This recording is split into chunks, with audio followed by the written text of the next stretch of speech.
மகரம் ராசி அன்பர்களே, உங்கள் ராசி அதிபதி சனி பகவான் உங்கள் ராசிக்கு 2ஆம் இடத்தில் அமர்ந்து உங்களுக்கு பல தொந்தரவுகளை உங்களுக்கு தந்து கொண்டிருக்கிறார். 2ஆம் இடத்தில் சனி இருப்பது உங்களுக்கு குடும்ப பிரச்சனை, வாக்குவாதங்கள், தேவையில்லாத சண்டைகள் இவை நடக்கும். இவற்றை சற்று நிதானமாக சமாளித்துக் கொள்ளுங்கள். உங்கள் ராசிக்கு 3ஆம் இடத்தில் ராகு பகவான் இருந்து உங்களுக்கு மிக நல்ல பலன்களை தருவார். இவர் ராகு பகவான் உங்களுக்கு 3ஆம் இடத்தில் அமர்வது மிக நல்ல பலனை. இருந்தாலும் உங்கள் ராசியை குரு பகவான் உங்கள் 12ஆம் இட அதிபதி 3ஆம் இட அதிபதி குரு பகவான் உங்கள் ராசியை 9ஆம் பார்வையாய் பார்ப்பது எதையும் சமாளிக்கக்கூடிய தைரியத்தை மகர ராசிக்காரர்களுக்கு குரு பகவான் வழங்குவார். ஓரளவுக்கு நல்ல பலன்களே உங்களுக்கு நடக்கும். உங்கள் ராசிக்கு 4ஆம் இட அதிபதி செவ்வாய் உங்களுக்கு இவர் 6ஆம் இடத்தில் அமர்ந்திருக்கிறார். ராசிக்கு இது நல்ல பலன். 6ஆம் இடத்தில் செவ்வாய் இருப்பது நல்ல பலன் தான். இவர் 4ஆம் பார்வையாக 9ஆம் இடத்தையும் 7ஆம் பார்வையாக உங்கள் ராசிக்கு 12ஆம் இடத்தையும் உங்கள்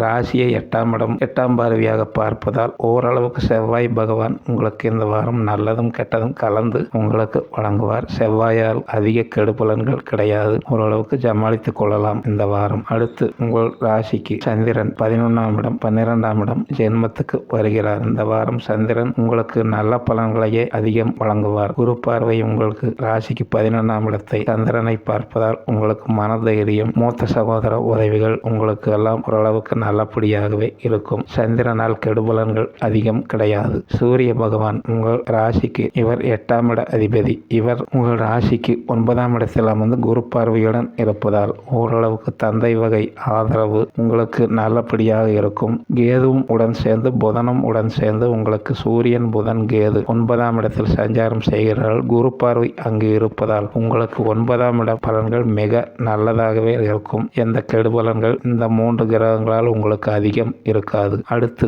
உங்கள் ராசிக்கு சுக்கிரன் 10ஆம் இடத்தில் சஞ்சாரம் செய்து உங்களுக்கு மிக நல்ல பலன்களை சுக்கிரன் தருகிறார். அதாவது தொழில் விஷயங்களில் ஓரளவுக்கு நல்ல பலன்கள் உங்களுக்கு சுக்கிரன் ஆட்சியாக இருந்து ஓரளவுக்கு தொழில்கள் எல்லாம் நன்றாகவே நடக்கும். சமாளிக்கக்கூடிய தைரியத்தை உங்களுக்கு குரு பகவான் அனைத்தும் தந்து உதவுவார். சுபம்.